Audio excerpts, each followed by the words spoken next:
الحمد لوليه والصلاة والسلام على نبيه وآله وصحبه وبارك وسلم.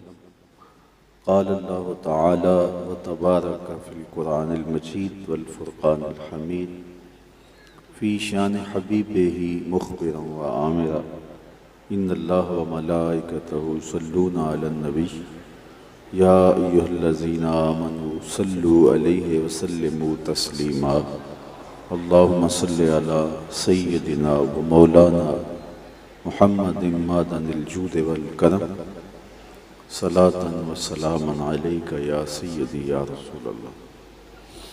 تمام حمد و ثنا، تعریف و توصیف اللہ جل مجدہ الکریم کی ذات و برکات کے لیے، جو خالق کائنات بھی ہے اور مالک شاشہات بھی.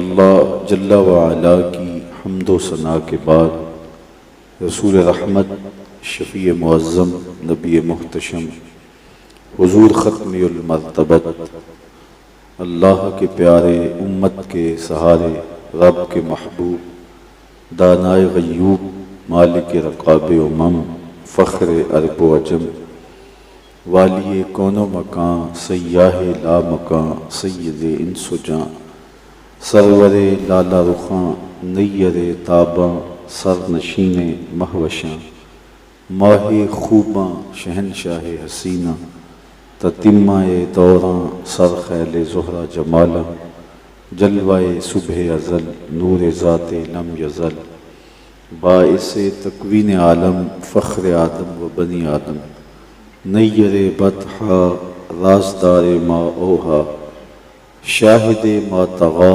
صاحب علم نشرہ، معصوم آمنہ احمد مجتبی، حضرت محمد مصطفیٰ صلی اللہ علیہ وآلہ وسلم کے حضور ناز میں اپنی عقیدتوں، ارادتوں اور محبتوں کا خراج پیش کرنے کے بعد، واجب الاحترام محتشم سامعین، عالی مرتبت سامعات، ناظرین و ناظرات، ذی وقار علماء کرام، منتظمین مجلس ھذا، السلام علیکم ورحمۃ اللہ وبرکاتہ. ہر سال کی طرح اس مرتبہ بھی پورے احترام کے ساتھ عقیدتوں اور محبتوں کے سانچے میں ڈھل کے بارگاہ زہرا سلام اللہ علیہا میں اپنی عقیدتوں اور محبتوں کا نذرانہ پیش کیا جا رہا ہے. اللہ اسے قبول فرمائے. وہ مقدس ہستی، وہ عالی مرتبت بارگاہ، جن کا نام لینے سے قبل قلب و نظر اور نطق کا بھی وضو ہونا چاہیے. دختر رسول اکرم صلی اللہ علیہ وآلہ وسلم، حضرت سیدہ فاطمہ الزہرا رضی اللہ تعالی عنہا، وہ عظیم المرتبت ہستی ہیں. جب حضور کو ملنے کے لیے، حضور سے ملاقات کے لیے آیا کرتی تو صحیح احادیث میں آتا ہے حضور بیٹی کا اٹھ کے استقبال کرتے، اپنی مسند ان کے لیے چھوڑ دیتے. فَأَجْلَسَهَا فِي مَجْلَسِهِ، اپنی مسند پہ اپنی شہزادی کو بٹھاتے. وہ عزتیں، وہ شان و شوکت، وہ رفعتیں جو انہیں عطا کی گئیں، وہ کسی اور کا مقصود نہیں ہے. حضرت اقبال علیہ رحمہ نے خراج عقیدت پیش کرتے ہوئے سیدہ زہرا سلام اللہ علیہا کی بارگاہ میں جو نذرانہ پیش کیا ہے، آپ میں سے کوئی بھی ایسا نہیں ہوگا جس نے اسے سماعت نہ کیا ہو. مریم از یک نسبت عیسیٰ عزیز، آج سے نسبت حضرت زہرا عزیز۔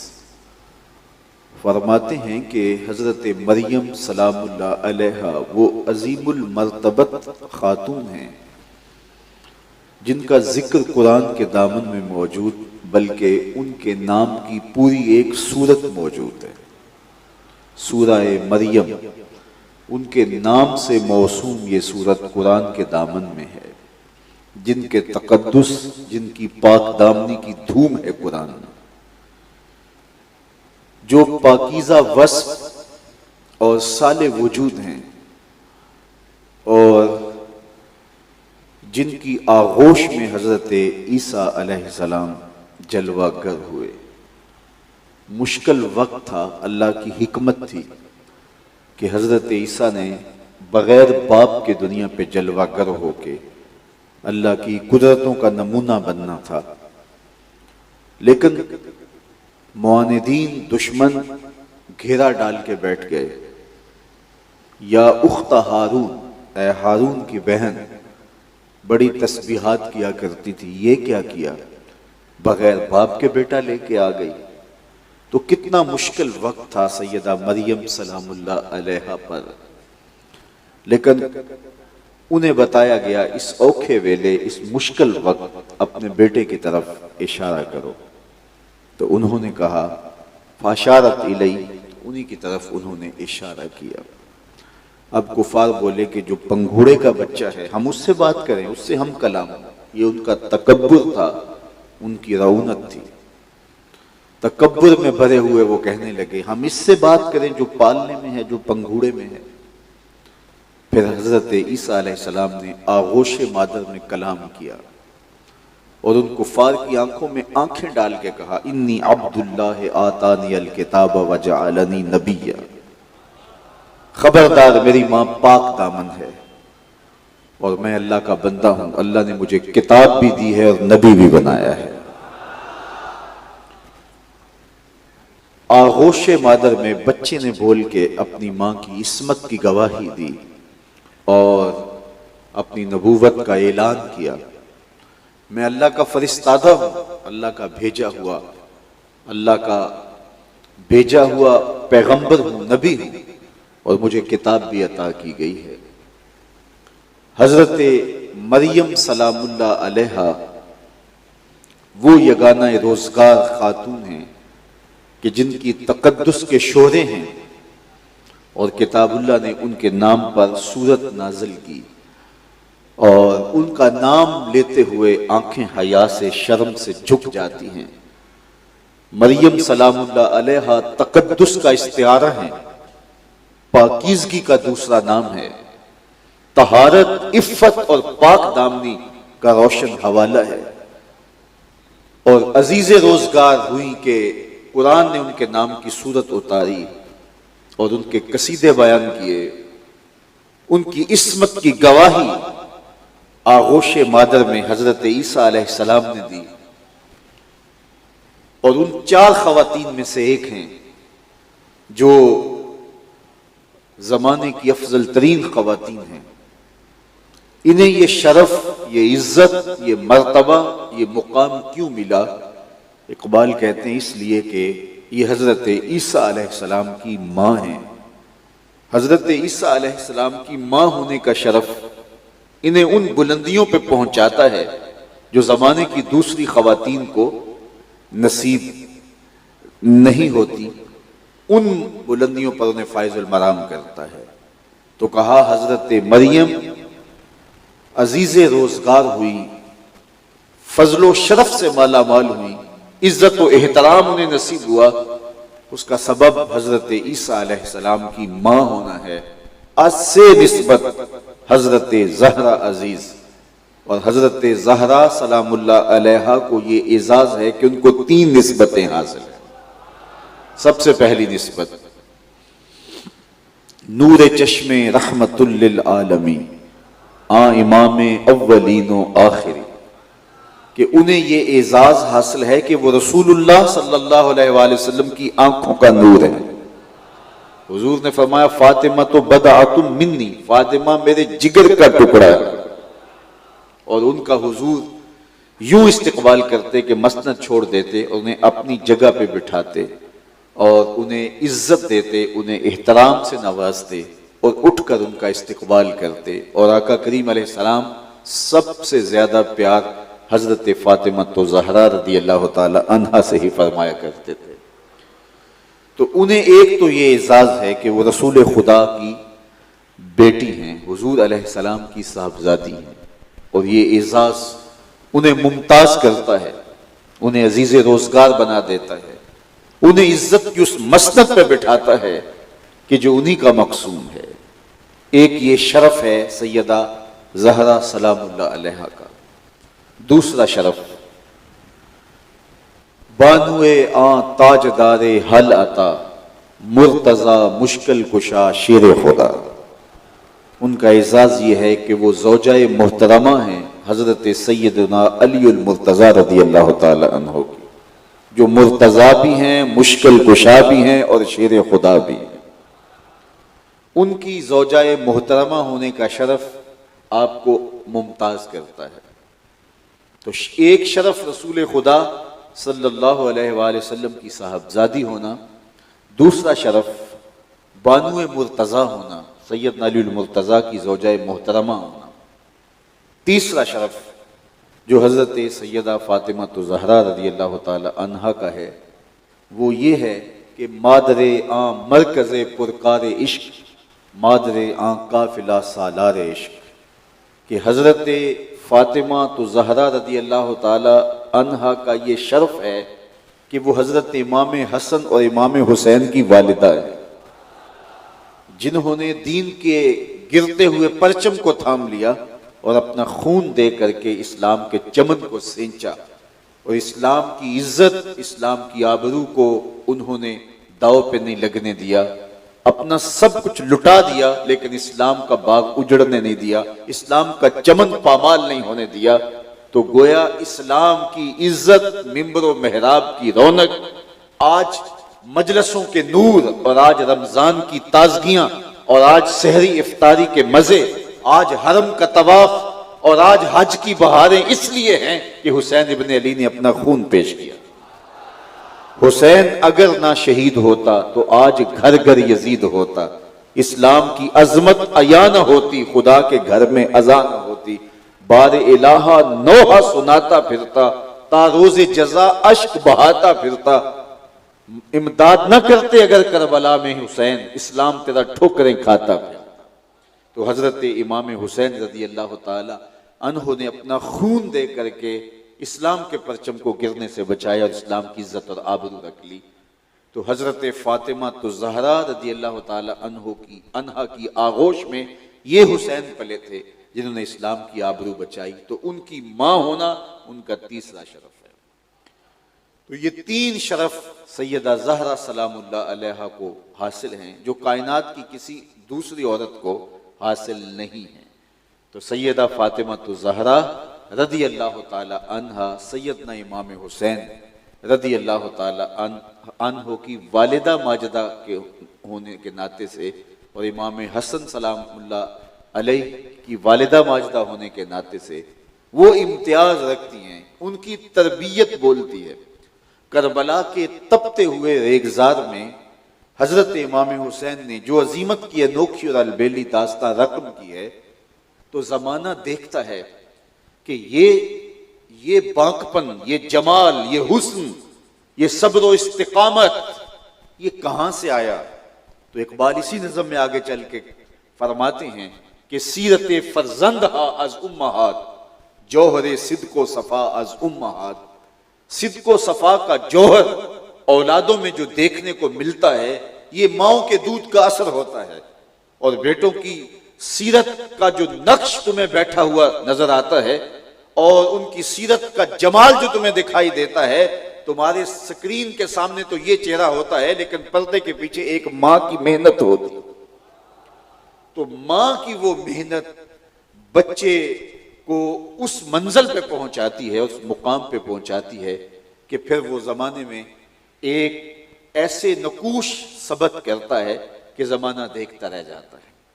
تو سیدہ فاطمہ زہرا رضی اللہ تعالی عنہا کا یہ کردار کہ ماں ہونے کے ناطے سے انہوں نے اس امت کو جو دیا، امت کے لیے جو ان کی قربانی تھی، اور پردے کے پیچھے مستور رہ کر کے آپ نے جو نسل تیار کی اور جو فرزند اس امت کے لیے تیار کیے کہ انہوں نے اس امت کی ڈوبتی کشتی کو بچایا، تو اقبال کہتے ہیں کہ سیدہ سلام اللہ علیہا سے سیکھنے کی یہ بات ماؤں کے لیے بہت ضروری ہے، چونکہ جب پورا اسلامی معاشرہ بگڑ چکا ہے، جب حالات دگر ہوئے ہیں، جب ساری قدریں لٹ چکی ہیں، جب سب کچھ پامال ہو چکا ہے، جب امت فرقہ فرقہ بن چکی ہے، جب ہم زخم زخم ہیں، تو کام شروع کہاں سے کریں؟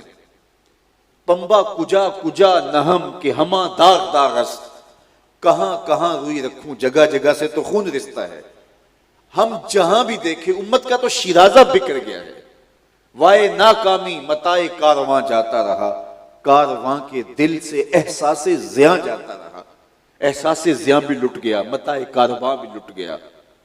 زخم زخم ہے، لہو لہو ہے امت، اخلاق بگڑ گئے، اقدار باقی نہ رہی، بڑوں کا حیا باقی نہ رہا، نوجوان حیا باختہ ہو گئے۔ اللہ اکبر، وائے قوم کشتہ تدبیر غیر، کار او تخریب خود تعمیر غیر۔ ہائے وہ قوم کہ جو غیروں کی تدبیروں کا شکار ہو گئی اور اپنے آپ کو توڑ رہی اور غیروں کی تعمیر کر رہی ہے۔ نوجوانہ چوں زنا مشغول تن، از حیا بیگانہ پیرانے کہن۔ اس قوم کی حالت یہ ہے کہ نوجوان حیا کے جوہر سے خالی ہو گئے ہیں اور اپنے تن کو سنوارنے کے اندر لگے ہوئے، سویر سے لے کر شام تک وہ اپنے تن کو سنوارنے کی مشق ہی کر رہے ہیں۔ نوجوان بھی بیوٹی پارلر سے تیار ہو کے آ رہا ہے، ہر وقت کنگھی پٹی میں لگا ہوا ہے، جبکہ اس کا یہ وظیفہ تو نہیں تھا۔ اس کی زندگی کے مقاصد جلیلہ تھے، اس کے مقاصد بہت بڑے تھے، لیکن نوجوانہ چوں زنا مشغول تن، عورتوں کی طرح وہ بھی مشغول تن ہو گیا۔ از حیا بیگانہ پیرانے کہن، اور بوڑھے باپ بھی، بوڑھے اشخاص بھی حیا کے جوہر سے خالی ہوتے چلے جا رہے ہیں۔ بوڑھوں کی آنکھوں سے بھی جب حیا چھن جائے تو پھر جوانوں میں کیا باقی بچے گا؟ دختران او بچشم خود اسیر، بزلف خود اسیر، شوخ چشموں خردہ بینوں خردہ گیر۔ اور عورتوں کی حالت یہ ہے کہ وہ اپنی زلف کی خود اسیر ہو کے رہ گئی، شوخ چشم ہیں، دل پھینک ہیں، ساختہ پرداختہ دل باختہ، ابروواں مثل دو تیغے آختہ۔ جب وہ خود شیطان کا روپ بن کے معاشرے کے نوجوانوں کو ورغلانے پہ آمادہ ہوں گی تو پھر بتائیے معاشرے کا حسن سلامت کیسے رہ سکتا ہے اور تقدس کے جوہر کی حفاظت کیوں کی جا سکتی ہے؟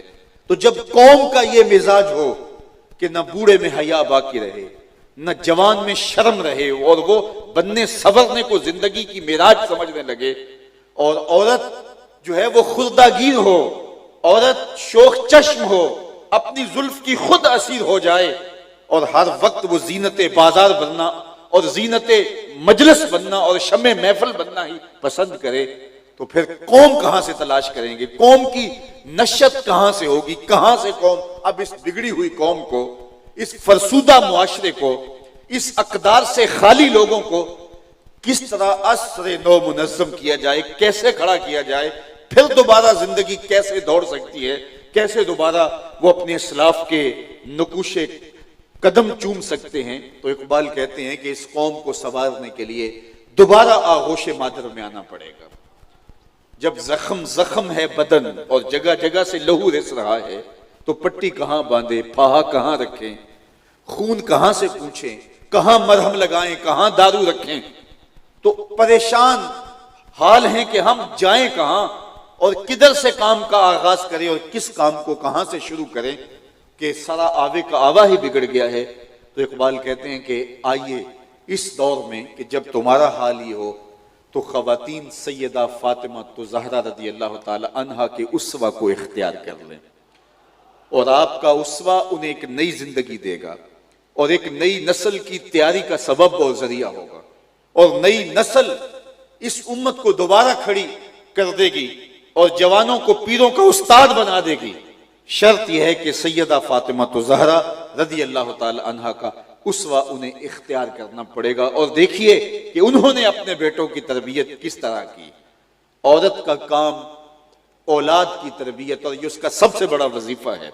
جب عورت اس وظیفے سے غافل ہو جائے یا غافل کر دی جائے تو پھر قوموں کا وجود مٹ جاتا ہے، قومیں اپنا تشخص کھو بیٹھتی ہیں۔ مغرب نے اپنی قوم کا جو بیڑا غرق کیا، اور آج وہ طوفان بدتمیزی ہماری طرف بڑھ رہا ہے، سب سے پہلے انہوں نے عورت سے یہ جوہر چھینا، سب سے پہلے اس کا حیا چھینا۔ دیکھیے کچھ مرد کے وصف ہیں، کچھ عورت کے وصف ہیں۔ اللہ تعالیٰ نے دونوں کے اوصاف اور دونوں کے اندر کمالات رکھے ہیں۔ کچھ دائرہ خواتین کا ہے، کچھ دائرہ مردوں کا ہے، اور وہ اس دائرے کے اندر اپنی صلاحیتوں کا لوہا منواتے ہیں، اور خواتین اس دائرے کے اندر اپنی صلاحیتوں کا لوہا منواتی ہیں۔ وہ اوصاف حمیدہ، وہ اوصاف کمالیہ، اور وہ جو ہے وہ جوہر جو مرد کا مقصوم ہے وہ مرد میں ہونے چاہیے۔ وفا ہے، اس کی سرشت میں جرأت ہے، بہادری ہے، سخاوت ہے، یہ وہ جوہر ہیں جو ایک مرد کی مروت ہے، یہ اس کی زندگی کا کمال ہے۔ اور عورت کے اندر حیا ہے، پاک دامنی ہے، عفت ہے، مہمان نوازی ہے، بچوں کی تربیت ہے، اور اللہ نے سب سے بڑھ کر کے عورت کے اندر اپنے وصف کا عکس رکھا کہ اس کے اندر اپنی شان ربوبیت کا عکس ڈال دیا کہ جس طرح اللہ مخلوق کو پالتا ہے، عورت اپنی نسل کو پالتی ہے، بھوک پیاس کاٹ کے بھی اس کو پالتی ہے۔ مغرب نے کیا کیا؟ سب سے پہلے اس کا حیا لوٹا، اس کو بے لباس کر دیا، جو اس کا جوہر تھا، جو اس کی پاکیزگی کا ضامن تھا لباس، اس لباس کو اتار دیا۔ لباس اترا تو حیا باقی نہ رہا، جب حیا باقی نہ رہا تو پھر عصمت بھی باقی نہ رہی، پھر پاکیزگی بھی سلامت نہ رہی، پھر عفت بھی تار تار ہو گئی، اور جب عفت تار تار ہوئی تو پھر اس کی امومت مر گئی۔ ماں ہونے کی ایک خواہش، ماں ہونے کا ایک جذبہ، اور ماں ہونے کی ایک صلاحیت جب اس کو بتدریج قسطوار قتل کیا جاتا ہے تو وہ کبھی ماں بن بھی جائے لیکن وہ حقیقی معنی کے اندر ماں کا وہ روپ نہیں دھار سکتی۔ جب حیا کا پردہ اتار دیا گیا، جب عفت اور پاک دامنی جو ہے وہ تار تار ہو گئی اور کواری لڑکیاں ماں بننے لگیں، اور پھر وہ جو ہے وہ اپنے بچوں کو ہی جدید ذرائع کے ذریعے قتل کرنے لگی تو امومت کا خون ہو گیا۔ وہ ماں ہونے کا جو جذبہ تھا اس کا خون ہوتا رہا، اور عمر کے ایک حصے میں انہوں نے ایک معاشرتی ضرورت کے طور پہ ماں بننا چاہا بھی، لیکن وہ بچہ جو ہے وہ اس ماں کی آغوش میں نہیں پلا جو مطلوب تھی، جو فطرت کے قریب تر ماں تھی، وہ ماں ان کو میسر نہیں آئی، اور اس ماں نے پھر دودھ بھی نہیں پلایا۔ اس لیے جو ماں اپنی چھاتی نچوڑ کے بچے کے اندر منتقل کرتی ہے وہ جذبہ بھی اس کے اندر موجود نہیں ہے۔ تو مغرب نے چھین لیا اس کا وہ جوہر، اور اس کی نقالی کے اندر، اس معاشرے کی نقالی کے اندر عورتوں کے حقیقی روپ کو اور حقیقی رنگ کو اور حقیقی صلاحیتوں کو اجاگر کرنے کی بجائے ان کے بدنی نقوش کو واضح کیا، اور عورت کا جو حقیقی جوہر ہے اور حقیقی اس کی صفات ہے وہ پس پردہ چلی گئی۔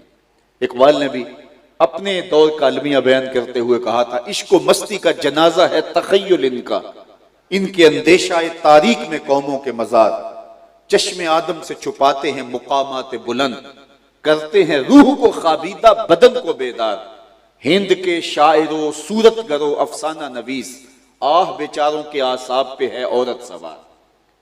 وہ زلف و رخسار کی کہانی تو سناتے ہیں، وہ لبہائے لالی کا تذکرہ تو کرتے ہیں، وہ قد زیبا کی کہانیاں تو سناتے ہیں کہ یہ قد قیامت ہے، وہ جھیل جیسی آنکھوں اور نرگسی آنکھوں کی بات تو کرتے ہیں، یہ عورت کے بدن سے متعلق چیزیں ہیں، لیکن عورت کی عفت، عورت کی پاک دامنی، عورت کا حیا، عورت کی پاکیزگی کا جوہر، عورت کے اندر جو ربوبیت کا عکس اللہ تعالیٰ نے رکھا ہے۔ دیکھیے اللہ تعالیٰ جل شانہ کی شان یہ ہے کہ وہ خود پردے میں مستور ہے، لیکن پردے میں مستور ہونے کے باوجود اس کا فیض اور اس کی کرم نوازیاں پورے جہاں کو فیضیاب کر رہی ہیں.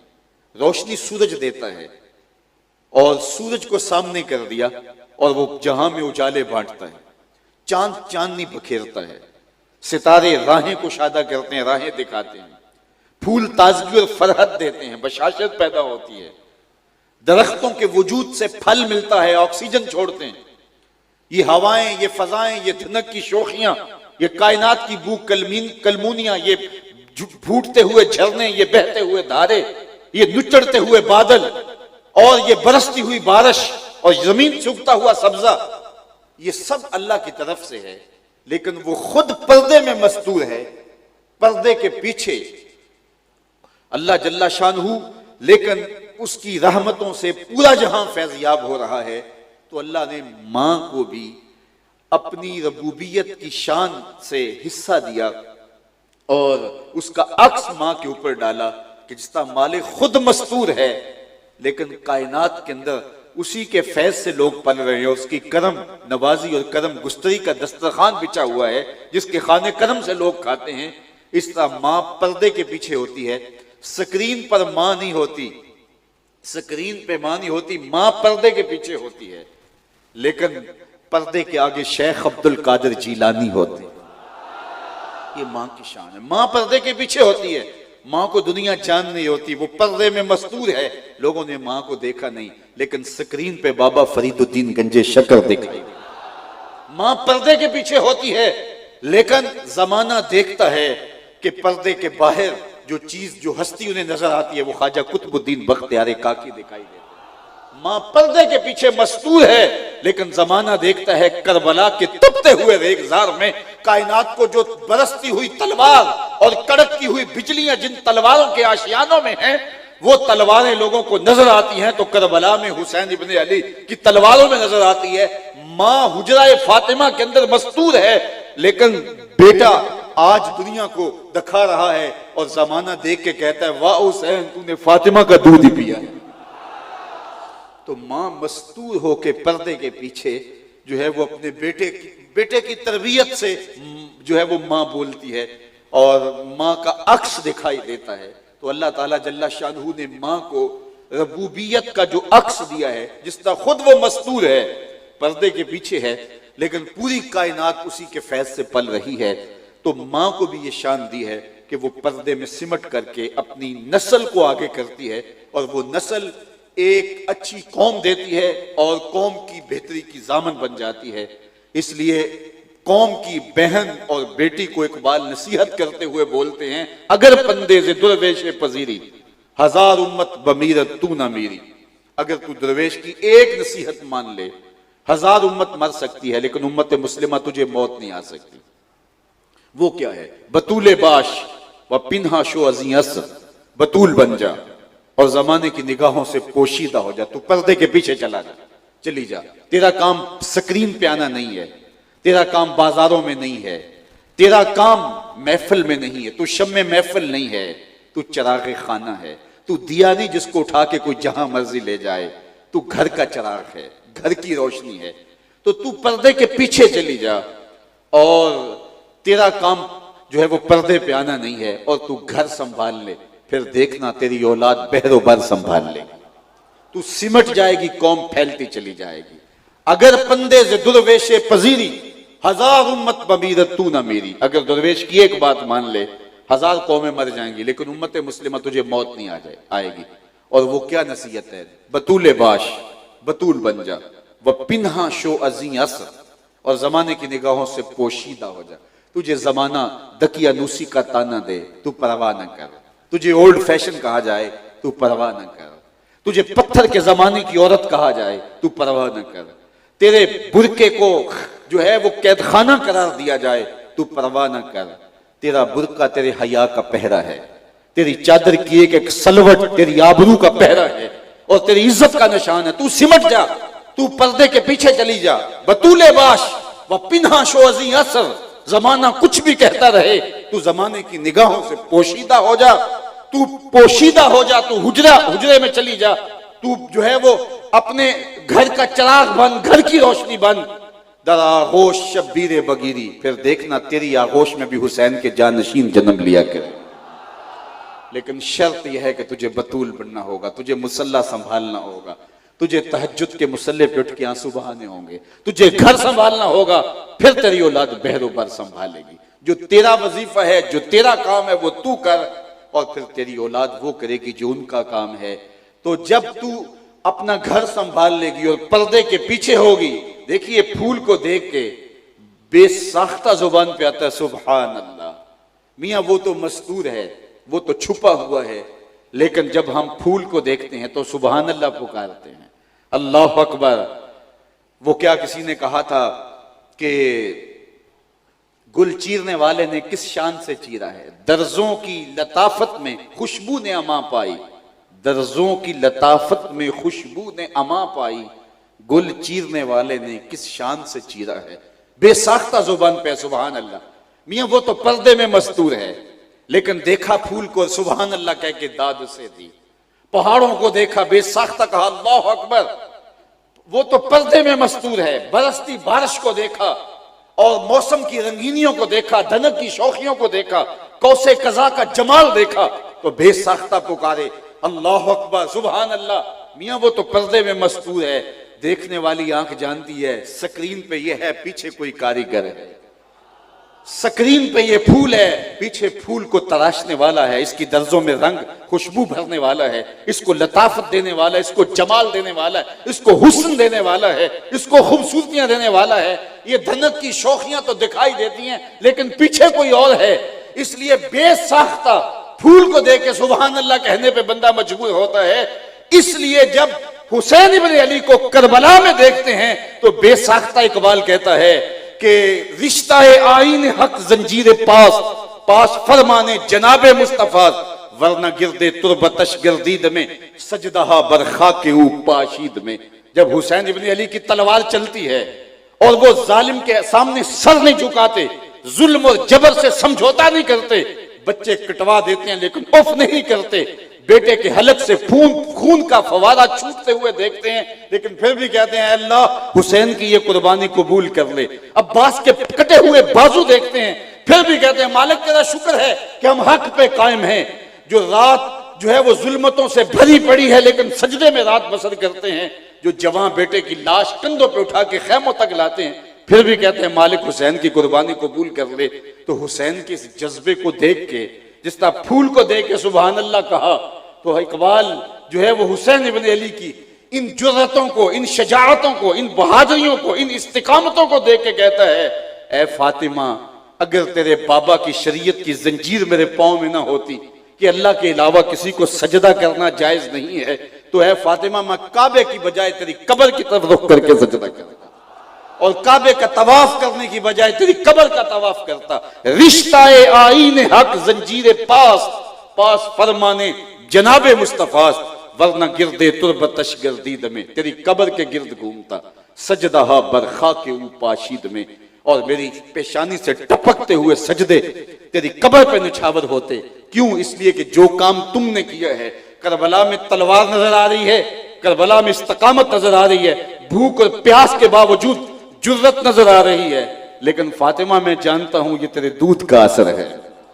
اللہ اکبر.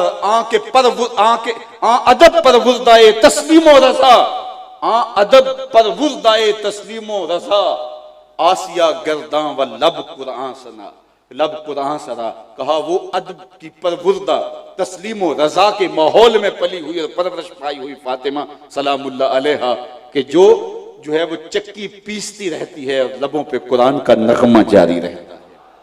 ماں جب چکی پیس رہی ہو اور لبوں پہ قرآن ہو، آٹا گوندھ رہی ہو لبوں پہ درود ہو، روٹی پکا رہی ہو اور لبوں پہ سلام ہو رسول اللہ کا، تو بیٹے پھر حسین ابن علی جیسے ہی جنم لیں گے. لیکن ماں کی نظریں جب تھرکتی تصویروں پہ ہوگی تو بیٹا کوئی اداکار تو بن سکتا ہے، حسین ابن علی کا جانشین نہیں بن سکتا. ادب پر وردائے تسلیم و رضا، آسیہ گرداں و لب قرآن سنا، لب قرآن سرا. تو قرآن مجید پڑھتے ہوئے چکی پیسنا، یہ اس کا اثر ہے کہ آج حسین کربلا میں جو ہے وہ ڈٹا ہوا اور استقامت کا کوہ گرا بنا ہوا ہے. تو اقبال دیکھتا حسین ابن علی کو ہے لیکن خراج سیدہ فاطمہ زہرا سلام اللہ علیہا کو پیش کرتا ہے۔ اس لیے اچھی مائیں اچھی قوم کی ضامن ہوتی ہیں، جب وہ سمٹ جاتی ہیں تو معاشرہ پھیل جاتا ہے، جب وہ پردے میں چلی جاتی ہیں تو سکرین پہ پھول کھلتے ہیں، سکرین پہ خوبصورت نقش و بنگار آتے ہیں۔ اللہ اکبر۔ تو ماں کو سمٹ کر کے ایک نئی قوم کی نشأت کے لیے آگے بڑھنا ہوگا۔ آج یہ امت، یہ قوم، یہ امت مسلمہ لہو لہو ہے۔ سیدہ فاطمہ الزہرا سلام اللہ علیہا اپنی اولاد کی جس نہج سے تربیت کی ہے اور جس ماحول کے اندر صبر و رضا اور تسلیم کا پیکر ان کو بنایا ہے، آج کی خواتین اسلام کے لیے، آج کی مخدرات اسلام کے لیے وہی کامل نمونہ، وہی اکمل نمونہ۔ اور سیدہ سلام اللہ علیہا کا اسوہ رحمت حضور نبی اکرم صلی اللہ علیہ وسلم کے اسوہ کا عکس اور کامل اکمل جو ہے وہ جمال تھا۔ حضرت سیدہ عائشہ محبوبہ محبوب کائنات سلام اللہ علیہ فرماتی ہیں کہ میں نے عادات میں، خصائل میں، اٹھنے بیٹھنے چلنے اور دیگر امور میں جس قدر حضور کے مشابہ سیدہ فاطمہ کو پایا ہے سلام اللہ علیہ کو کسی اور کو نہیں پایا ہے۔ گویا حضور کی سیرت کا عکس سیدہ فاطمہ الزہرا رضی اللہ تعالی عنہا کا پاکیزہ وجود، تو ان کا وجود خواتین اسلام کے لیے کامل اکمل اور مکمل نمونہ۔ اللہ اکبر۔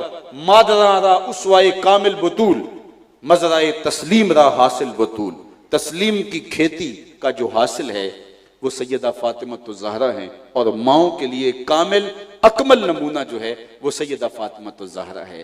اور ان کی تربیت کا جوہر قرآن سرائی ہے، قرآن پڑھنا ہے۔ گھر کے اندر قرآن کا رواج کہ چکی بھی پیستی ہیں اور قرآن کی تلاوت بھی چلتی ہیں۔ تو اس لیے اگر دوبارہ مخدرات اسلام گھروں میں قرآن کا چراغاں کر لیں اور اپنے امور خانہ داری کے اندر قرآن مجید کی تلاوت کو ساتھ ساتھ جوڑ لیں تو پھر دیکھنا کہ نئی نسل کے اندر اس کے باطنی اثرات کیسے مرتب ہوتے ہیں اور کس طرح نئی نسل تیار ہوتی ہے۔ تو نہ دانی تو می دانی کے سوزے کراتے تو دیگر گو کر تقدیر عمر را۔ میری بہن تو نہیں جانتی، اگر تو بہن ہو کے قرآن پڑھے تو عمر کی تقدیر بدلتی ہے، اور اگر تو ماں ہو کے قرآن پڑھے تو بیٹا نیزے کی نوک پہ قرآن سناتا ہے۔ تو اس لیے ماں کی ذمہ داری ہے، بہن کی ذمہ داری ہے کہ وہ ایک صالح معاشرے کی تشکیل کے اندر بنیادی، مرکزی اور کلیدی کردار ادا کرے۔ یہ رہے گی مستور پردے کے پیچھے، لیکن پردے کے سامنے آنے والی نسل اس کی تربیتوں کا نتیجہ ہوگی، اس کی محنت کا نتیجہ ہوگی، اور ثمر ہوگی، یہ پھل ہوگی جو ہے وہ اس کی کمائی کا۔ تو اس لیے خواتین اسلام کو، مخدرات اسلام کو، ان کو اسوہ نور حاصل کرنا چاہیے۔ سیدہ فاطمہ الزہرا سلام اللہ علیہا کے حوالے سے آپ نے ابھی سنا کہ حضور علیہ السلام کی اداؤں کا عکس تھی۔ سیدہ عائشہ رضی اللہ تعالیٰ عنہ فرماتی ہیں کہ میں نے کسی خاتون کو اس قدر یا کسی مرد کو حضور کے مشابہ نہیں دیکھا جیسی حضور علیہ السلام کی عادات کا عکس حضرت سیدہ زہرا سلام اللہ علیہا میں پایا جاتا تھا۔ اللہ اکبر۔ اپنے حضور علیہ السلام ساری رات اللہ کے حضور عجز و نیاز اور ذکر و فکر میں بسر کرتے ہیں، اور حتیٰ تتورم قدمہ، یہاں تک کہ حضور کے مبارک قدم سوج جاتے ہیں، اور حضور کی الہا و زاری، عبادت، قیام، اللہ کے حضور رکوع و سجود جاری رہتے ہیں، حتیٰ کہ میرا رب خود کہتا ہے اے چادر اوڑھنے والے، ساری رات جاگا نہ کر، کبھی سو بھی تو لیا کر۔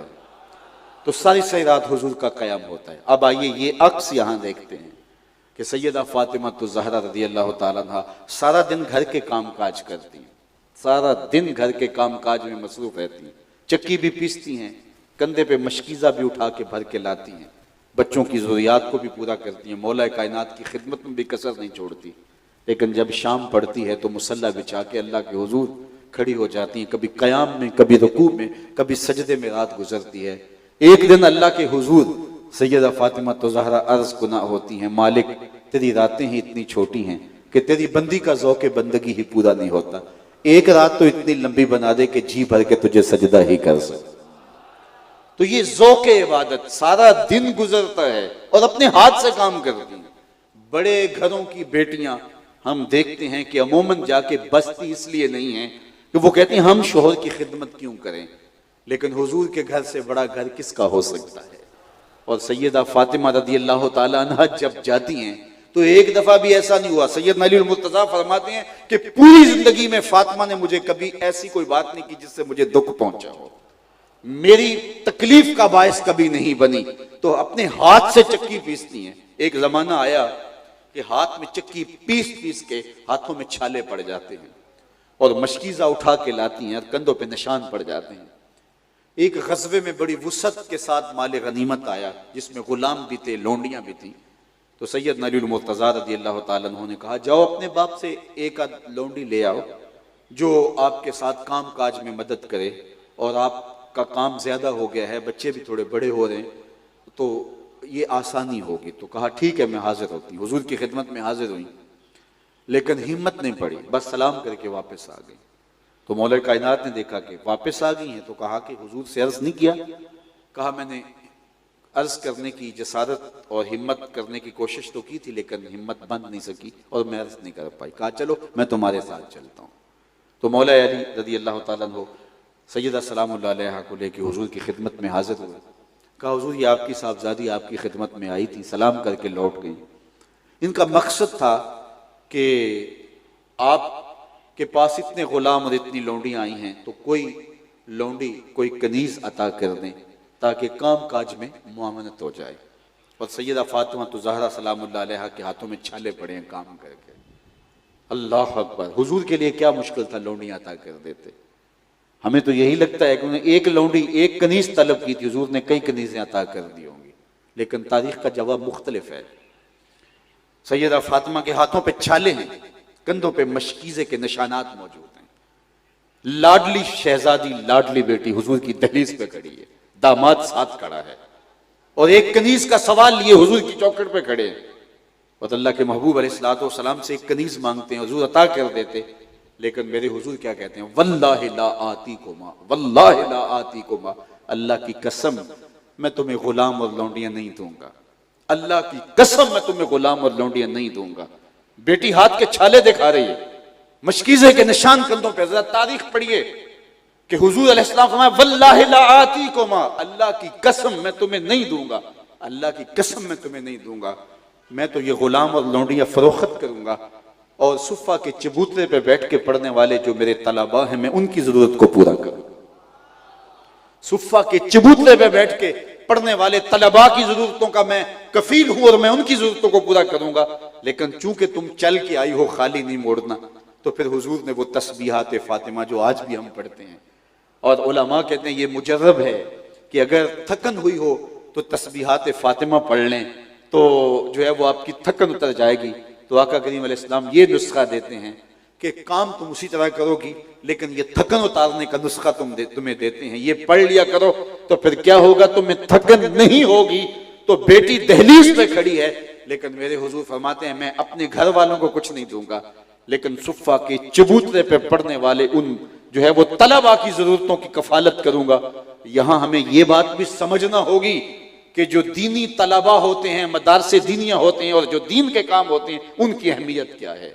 شہزادی دہلیز پہ کھڑی ہے لیکن حضور قسم کر کے کہہ رہے ہیں واللہ لا آتیکما، اللہ کی قسم تم دونوں آئے ہو، میری بیٹی بھی ہے اور داماد بھی ہے. بیٹی اور داماد دروازے پہ آ جائے تو پھر کون ان کی فرمائش پوری نہ کرے. لیکن کہا کہ میں اس کے باوجود تمہاری فرمائش اس لیے نہیں پورا کرتا کہ مجھے صفہ کے چبوترے پہ بیٹھنے والے طلباء نظر آتے ہیں اور میں ان کی ضرورتوں کو جو ہے وہ پورا کروں گا. اس سے یہ بات بھی ہمیں اچھی طرح سے اپنی روح میں جذب کر لینی چاہیے. دیگر کاموں کے اندر اور دیگر مدات کے اندر تو ہم بہت خرچ کرتے ہیں اور مدارس دینیہ کا معاملہ آئے تو ہمارے معاملات کمزور پڑ جاتے ہیں اور ہم یوں سمجھتے ہیں شاید یہ کوئی عضو معطل ہیں اور معاشرے کو ان کی ضرورت نہیں ہے.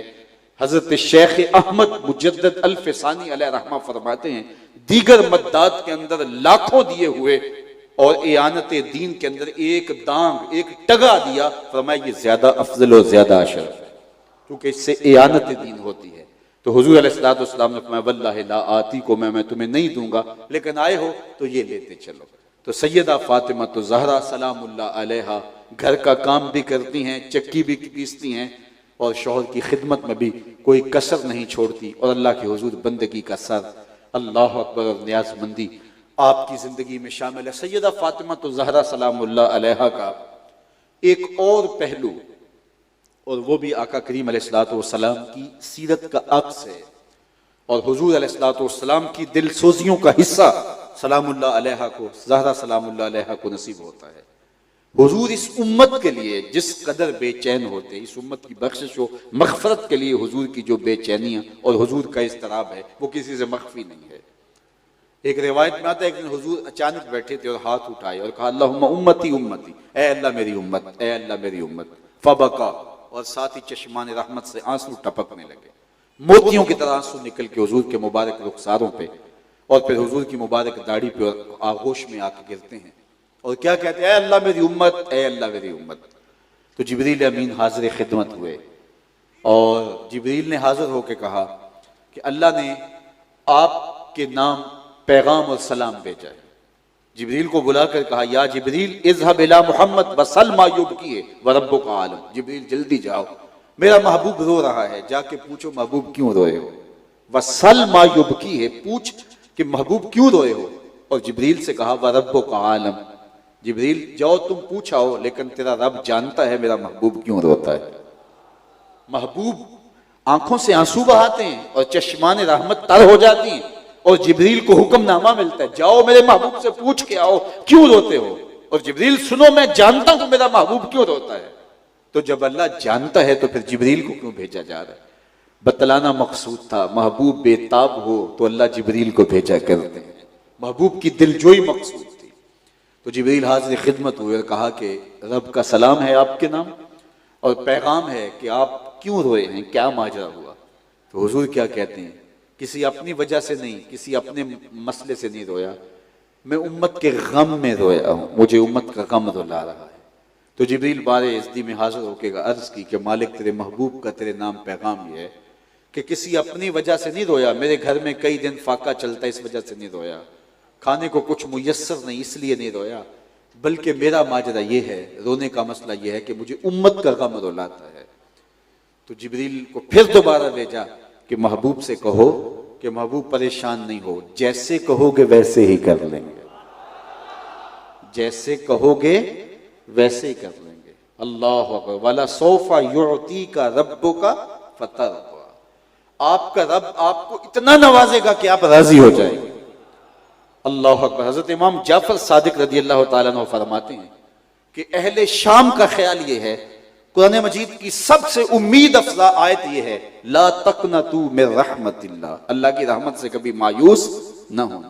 کہا عام لوگوں کا خیال یہ ہے، قرآن مجید کی سب سے امید افزا آیت یہ ہے لا تقنطوا من رحمت اللہ، لیکن فرمانے لگے ہم اہل بیت کا خیال یہ ہے، قرآن مجید کی سب سے امید والی آیت یہ ہے وَلَسَوْفَ يُعْطِيكَ رَبُّكَ فَتَرْضَىٰ، اس لیے کہ ہم حضور کے مزاج کو جانتے ہیں۔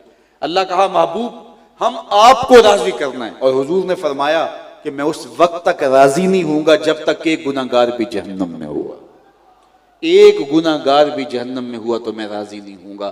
تو یہ حضور کی امت کے ساتھ محبت کا عالم ہے، اور میرے امام بولے پیش حق مجدہ شفاعت کا سناتے جائیں گے، پیش حق مجدہ شفاعت کا سناتے جائیں گے، آپ روتے جائیں گے ہم کو ہنساتے جائیں گے، وسعتیں دی ہیں خدا نے دامن محبوب کو، جرم کھلتے جائیں گے اور وہ چھپاتے جائیں گے، جرم کھلتے جائیں گے اور وہ چھپاتے جائیں گے۔ وہ کسی نے کسی مجلس میں کہا کہ وہ اپنا مقدمہ کیسے ہار سکتا ہے جس کے حضور وکیل ہوں، تو لوگوں نے کہا سبحان اللہ ماشاءاللہ، تو میں نے کہا کہ وکیل یہاں بمانہ ایڈوکیٹ ہے، اس لیے کہ بات مقدمے کی چل رہی ہے تو متعلقات سے جو مفہوم اخذ ہو رہا ہے وہ وکیل اس معنی میں ہے، تو میں نے کہا وکیل نگہبان کے معنی میں بھی ہوتا ہے اور وہ حضور ہمارے وکیل ہیں، لیکن یہاں ایڈوکیٹ کے معنی میں وکیل کا لفظ استعمال ہوا ہے، تو میں نے کہا اس معنی میں حضور ہمارے وکیل نہیں ہیں، حضور ہمارے شفیع ہیں۔ وکیل اور شفیع میں فرق ہوتا ہے، وکیل عدالت میں لڑتا ہے کہ میرے موکل نے یہ جرم نہیں کیا لہٰذا چھوڑا جائے، اگر جرم ثابت ہو جائے تو سزا ضرور ہوتی ہے۔ وکیل کی لڑائی، وکیل کی بحث، وکیل کے دلائل اس بات پر ہوتے ہیں جج کے ساتھ، منصف کے ساتھ، قاضی کے ساتھ کہ میرے موکل نے یہ جرم نہیں کیا لہٰذا چھوڑا جائے۔ شفیع کہتا ہے سب کچھ کیا ہے میرا آنا دیکھا جائے۔ حضور وکالت نہیں فرمائیں گے، شفاعت فرمائیں گے۔ تو اس لیے حضور علیہ السلام کی شفاعت آسرا ہے، تو اہل بیت فرماتے ہیں کہ ہمارے نزدیک سب سے امید افزا آیت یہ ہے وَلَا سَوْفَ يُعْطِيكَ رَبُّكَ فَتَرْضَىٰ، فترضا کی گواہی ہے خدا تیری رضا چاہے، فترضا کی گواہی ہے خدا تیری رضا چاہے، کسی نے پایا ہو یہ مرتبہ ہم نے نہیں دیکھا، حبیب دو سراسا دوسرا ہم نے نہیں دیکھا، جو پہنچا ہو سرے عرش اولا ہم نے نہیں دیکھا، تیری تو بات ہی کیا تو تو شاہ مرسلاں ٹھہرا، شہنشاہوں سے کم تیرا گدھا ہم نے نہیں دیکھا، ہمیں 100 ناز ہے اس پر کہ ہم تیرے ہی منگتے ہیں، ہمیں 100 ناز ہے اس پر کہ ہم تیرے ہی منگتے ہیں، کوئی بھی در تیرے در کے سوا ہم نے نہیں دیکھا، فترضا کی گواہی ہے خدا تیری رضا چاہے، کسی نے پایا ہو یہ مرتبہ ہم نے نہیں دیکھا، میں کھو جاؤں حشر کی بھیڑ میں تو آپ فرمائیں، ہمارے در کا ثاقب تھا گدھا ہم نے نہیں دیکھا، فترضا کی گواہی ہے خدا تیری رضا چاہے، کسی نے پایا ہو یہ مرتبہ ہم نے نہیں دیکھا۔ تو حضرت نبی اکرم اس امت کے ساتھ جو پیار کرتے ہیں، امت کے ساتھ جو ربط باطن ہے حضور کا، اللہ اکبر، فرمایا انا فرطکم علی الحوض، میں حوض کوثر پر تمہارا فرط بن کے جاؤں گا۔ یہ اس لفظ سے میں اور آپ آشنا ہیں، آگاہ ہیں۔ یہ چھوٹے بچے کا جب جنازہ پڑھتے ہیں تو اس وقت ہم یہ دعا مانگتے ہیں اللہم اجعلہ لنا فرطا، اے اللہ اس بچے کو ہمارے لیے فرط بنا دے۔ تو فرط کسے کہتے ہیں؟ علماء سے پوچھئے۔ جب سفر کے لیے قافلے چلتے تھے کسی زمانے میں، آج تو وہ دور موجود نہیں رہا، تو پڑاؤ سے پہلے جب دوپہر سر پہ آ جاتی یا رات کو رکنا ہوتا، تو پڑاؤ سے قبل اسی قافلے کے کچھ لوگ جو بڑے جذبوں سے سرشار ہوتے اور صحت مند ہوتے، وہ آگے بڑھ کے جو ہے وہ اپنی سواریاں لے کے آگے نکل جاتے، اور آگے کوئی شجر سایہ دار دیکھتے، کوئی صاف جگہ دیکھتے، اس میں کوئی کانٹے جھاڑیاں ہوتی تو ان کو کاٹ دیتے کہ تھکا ہوا قافلہ جب آئے تو آتے ہی سامان رکھ کے لیٹ جائے، آ کے خود جھاڑیاں کاٹ کے اپنی جگہ بنانا پڑے تو یہ ان کے لیے مشکل ہوگی تھکے ہوئے لوگوں کے لیے۔ تو وہ جو 2 4 5 10 صحت مند جوان آگے چلے جاتے اور قافلے کے بیٹھنے سے آنے سے پہلے ہی تیاری کر کے رکھتے تاکہ آسانی سے قافلہ پہنچ جائے تو آسودہ ہو جائے، ان کو عربی میں فرط کہتے ہیں۔ حضور فرماتے ہیں آنا فرطکم علی الحوض، میں پہلے اس لیے جا رہا ہوں کہ حوض کوثر کے پیالے بھر بھر کے تمہارے لیے رکھ دوں گا۔ امت جب تھکی ہوئی جائے گی، پیاس کی ماری ہوئی جائے گی تو اپنے ہاتھوں سے جام کوثر دوں گا۔ تو حضور رہے تو خیر، میرا اس دنیا پہ رہنا بھی تمہارے لیے بہتر اور میرا اس دنیا سے جانا بھی تمہارے لیے بہتر۔ اس ہمارے آنے سے قبل ہمارے لیے حضور نے دعائیں کی، اور حضور علیہ السلام ہمارے لیے پہلے تشریف لے جا کر کے وہاں ہمارے لیے اہتمام اور انتظام فرما رہے ہیں۔ تو کہا محبوب ہم آپ کو راضی کر دیں گے، جس طرح تم چاہو گے ویسے ہی ہو جائے گا۔ تو امت کے لیے یہ حضور کی دل سوزیاں، یہ حضور کی محبت، اب وہی عکس آپ سیدہ سلام اللہ علیہا کے پاکیزہ وجود میں دیکھتے ہیں کہ سجدے میں سر رکھ کر کے امت کی بخشش کی دعائیں مانگتی، امت کی نجات کی دعائیں مانگتی۔ آج سیدہ فاطمہ الزہرا سلام اللہ علیہا کی سیرت پر منعقدہ اس سالانہ ختم پاک کی مجلس میں، جس میں بلا شبہ ہزاروں لوگ اس مسجد کے اطراف میں، جنازگاہ میں، اور جو ہے وہ ہال اور دیگر جگہوں پر جتنے لوگ اور سڑکوں پر موجود ہیں، جو منظر میں گزرتے ہوئے دیکھ کے آیا ہوں اور جو بتایا جا رہا ہے، آج کی اس مجلس میں سیدہ سلام اللہ علیہا کی روح کو خراج پیش کرنے کے لیے یہ سارے عزم کریں کہ ہم حضور کی امت بننے کی کوشش کریں گے، حقیقی معنی میں جو امت ہے اور جو امت رسول صلی اللہ علیہ وآلہ وسلم ہے، اس کے لیے ہمارے دل کے اندر نرمی، گداس اور محبت کا جوہر جو ہے وہ اس طرح پرورش پاتا رہے گا کہ ایک امت مسلمہ کا فرد دنیا کے کسی کونے کے اندر بھی دکھ میں مبتلا ہو تو اس کی کشک ہم محسوس کریں گے۔ اخوت اس کو کہتے ہیں، چبھے کانٹا جو کابل میں تو دلی کا ہر پیر و جواں بےتاب ہو جائے۔ اقبال نے تو وہ آنکھ کی مثال دی ہے نا، مبتلائے درد ہو کوئی عضو روتی ہے آنکھ، کس قدر ہم درد سارے جسم کی ہوتی ہے آنکھ، جسم کے کسی بھی حصے کو تکلیف ہو تو آنکھ آنسو ٹپکاتی ہے۔ تو ہم پوری امت کے لیے، میرے حضور نے امت کو ایک دیوار کی مانند قرار دیا، جس کی جو ہے وہ اینٹیں ایک دوسرے کے ساتھ پیوست ہیں، اور یا حضور نے جسم کی مانند قرار دیا اور فرمایا کہ جس طرح جسم کے کسی عضو کو تکلیف پہنچے اور پورا جسم بخار میں مبتلا ہو جاتا ہے، تو امت جہاں بھی کٹ رہی ہو، لٹ رہی ہو، کاش کہ ہم فرقہ پرستی کے آزار سے نکل کر کے اور جغرافیائی تقسیمات سے نکل کر کے ہم امت کے تصور کو اجاگر کریں کہ اس وقت امت ہم سے کیا تقاضا کر رہی ہے۔ آج دنیا گلوبل ولیج بن گیا ہے اور پورا کفر ملت واحدہ کی صورت کے اندر ہمارے سامنے ہے۔ وہ ایک دوسرے کے مفادات کے لیے کھڑے ہوتے ہیں، ایک دوسرے کے مفاد کے لیے لڑتے ہیں، لیکن آج ہم جو ہے وہ گروہی تقسیم میں اور ہم جو ہے وہ فرقہ وارانہ تقسیم میں مزید تشدد اور گروہ بندی کا شکار ہوتے چلے جا رہے ہیں، اور جو ہے پھر لابیوں اور لابیوں سے پھر آگے کہاں سے کہاں لڑکتے چلے جا رہے ہیں اور بند گلیوں میں داخل ہو رہے ہیں۔ آج امت کے تصور کو پھر اجاگر کرنا ہوگا۔ شام میں کٹنے والا مسلمان میرے بدن کا حصہ ہے، اور عراق میں کٹنے والا مسلمان میرے بدن کا حصہ ہے۔ یمن کے اندر جس لاش کے ٹکڑے کیے جاتے ہیں وہ خنجر میرے سینے پہ چلتا ہے، اور کشمیر کے اندر جس بیٹی کی آبرو اور عزت پامال ہوتی ہے وہ میری بہن اور میری بیٹی ہے، اور فلسطین کے اندر جن بچوں کو ذبح کیا جا رہا ہے وہ میرے فرزند ہیں، وہ میرے بیٹے ہیں۔ یہ میرے حضور کی سیرت کا عکس ہے، یہ میرے حضور کی یہ دل سوزیوں کا اور حضور علیہ السلام کی مبارک طبع کا نور ہے۔ اور سیدہ فاطمہ الزہرا سلام اللہ علیہا سجدے میں سر رکھتی ہیں اور حضور کے ایک ایک قدم پہ امت کے غلاموں کو جو جہنم میں پھنسے ہیں ان کو جہنم سے چھڑانے کی آرزو کرتی ہیں، اور اس شرط پہ سجدے کو لمبا کرتی ہیں، اور امت کا درد ان کے سینے کے اندر جس طرح جاگتا ہے اور امت کے لیے جو ان کی دل سوزیاں ہیں، تو آج ان کی روح کو خراج عقیدت پیش کرنے کے لیے جس طرح مخدرات اسلام کو گھروں میں جو ہے وہ اپنی ذمہ داریوں کو سنبھال کر کے ایک قوم کی نشأت کے لیے اپنے کردار کو اجاگر کرنا پڑے گا، دوسری طرف جو ہے یہ ذمہ داری ہمیں بھی نبھانی ہوگی کہ ہم ایک امت واحدہ بننے کی کوشش کریں۔ اور پوری امت اس وقت امت لہو لہو ہے، زخم زخم ہے۔ آج دیکھیے کہ ہماری باہمی گروہی اور جغرافیائی اختلافات نے آج ہمیں کہاں کھڑا کر دیا ہے۔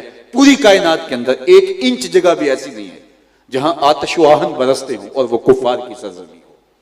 جہاں بھی آگ برستی ہے، جہاں بھی بارود برستا ہے، وہ دھرتی مسلمانوں کی سرزمین ہے، دھرتی مسلمانوں کی دھرتی ہے۔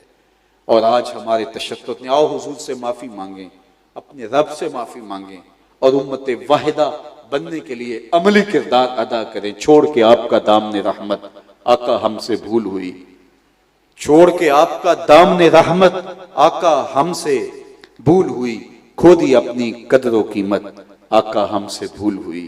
دیکھ ہماری آنکھ مچولی، اپنے سینے اپنی گولی، بھول گئے ہم درس اخوت آقا ہم سے بھول ہوئی۔ بن گئے سیموں زر کے بندے، تن کے اجلے من کے گندے، لٹ گئی ہم سے فقر کی دولت آقا ہم سے بھول ہوئی۔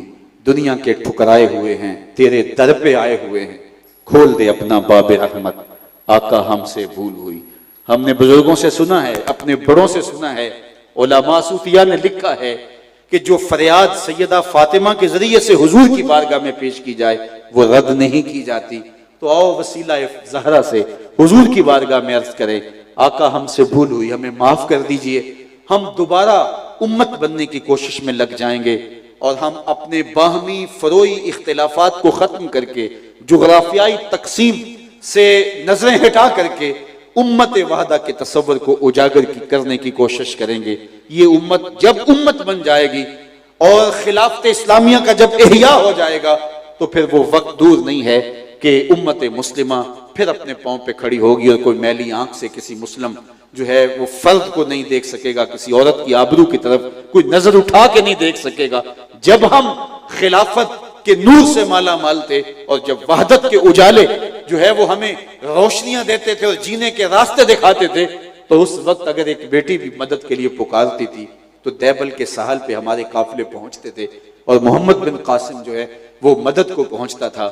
اور آج کتنی بیٹیاں اغیار کے نرغوں میں سسک رہی ہیں، کوئی ان کی فریاد کو پہنچنے والا نہیں۔ میں نے فلسطین کی بچیوں کی ایک تصویر دیکھی تھی ماضی میں کہ وہ ساحل کے کنارے پہ کھڑے ہو کر کے پاکستان کی طرف منہ کر کے جھنڈے لہرا کے پاکستان کو آوازیں دے رہی ہیں، لیکن آج کوئی محمد بن قاسم، کوئی صلاح الدین ایوبی، کوئی نور الدین زنگی نہیں، کوئی آکھے وارث شاہ نوں اج قبراں وچوں بول، کوئی آکھے وارث شاہ نوں اج قبراں وچوں بول، اج کتاب عشق دا کوئی اگلا ورقہ پھول، ایک روئی سی تی پنجاب دی تو لکھ لکھ مارے وین، اج لکھاں تیاں دیس دیاں وارث شاہ تینوں کہن، اج دین نبی دا وانگ یتیماں تے گھر کر تکے کھاوے، کتھوں لبا عمر بہادر جڑا روندے نوں گھل لاوے۔ تو آؤ سب سے پہلے معافی مانگیں، اپنے گناہوں کی معافی مانگیں، حضور سے معذرت کریں کہ ہم نے امت شکنی کا جرم کیا، ہم نے امت شکنی کا جرم کیا اور آج ہمارے اوپر یہ حالات آئے۔ ہم وحدت کا سبق پھر پڑھیں اور صداقت اور دیانت کے جب درس ہم پڑھ جائیں گے تو دنیا کی امامت کی ذمہ داریاں ہمارے کندھوں پہ ڈالی جائیں گی، اور اگر ہم نے وہ سبق نہ پڑھے تو وہ ذمہ داریاں ہمیں کبھی نہیں دی جائیں گی۔ ہم بھیڑ بکریوں کی طرح ذبح ہوتے رہیں گے اور ذبح ہو رہے ہیں۔ تو ہم اپنے گناہوں کو اور اپنی کوتاہیوں کو تسلیم بھی کریں اور اس کی معافی بھی مانگیں۔ آپ کو شاید پنجابی سمجھنا آتی ہو تو پنجابی کے ایک شاعر نے اپنے دکھڑے کو بارگاہ رسالت مآب میں بڑے دردمندانہ لہجے میں پیش کیا کہ حضور معافی، حضور معافی، حضور معافی، حضور معافی، تساں سی ڈکیا جنہ کماں تھی، حضور جی میں کر گیا واں، گناہاں دی دل دل دے اندر گل میں تیکر اتر گیا واں، تہاڈے حکماں نو چھڈ کے آقا میں جیندہ کتھے ہاں مر گیا واں، حضور معافی، حضور معافی۔ تو ہم زندہ کب ہیں؟ ہم تو لاشیں ہیں، ہم زندہ نہیں رہے، ہم لاشیں ہیں جو اپنے کندھوں پہ خود اٹھائے پھر رہے ہیں۔ کسی دنیا کے کسی خطے میں ہماری توقیر نہیں، ہماری کوئی عزت نہیں ہے۔ کیا مسلمان یوں ہوا کرتے تھے؟ کیا مسلمان کی یہ آبرو ہوا کرتی تھی؟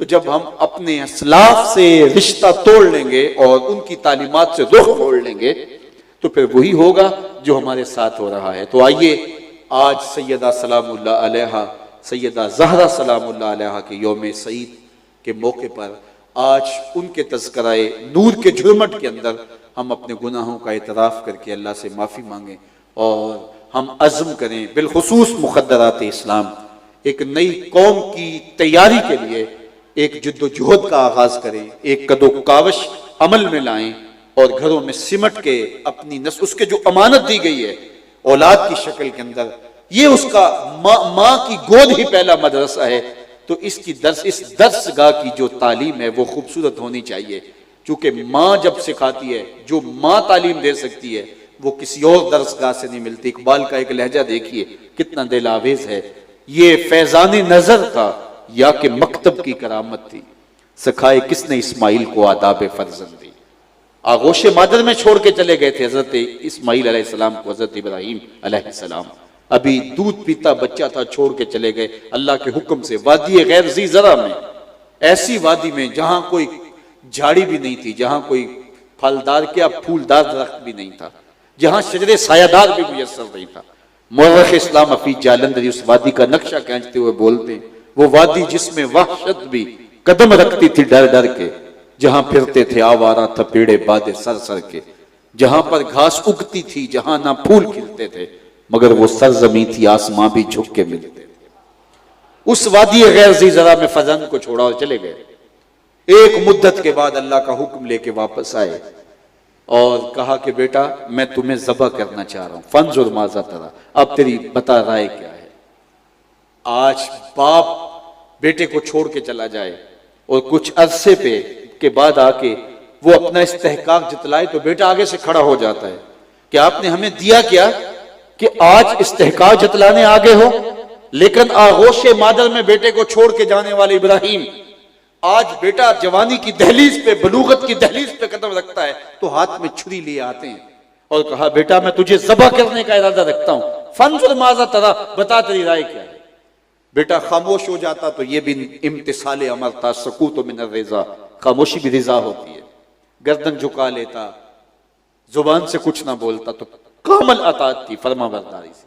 باپ نے کہا بیٹا میں ذبح کرنا چاہتا ہوں، بیٹا گردن جھکا کہتا جی کر لیجئے، ذبح کر لیجئے۔ ذبح کا جواب ذبح سے ہوتا، یہ بھی مکمل امتثال امر تھا، مکمل تعمیل تھی حکم کی۔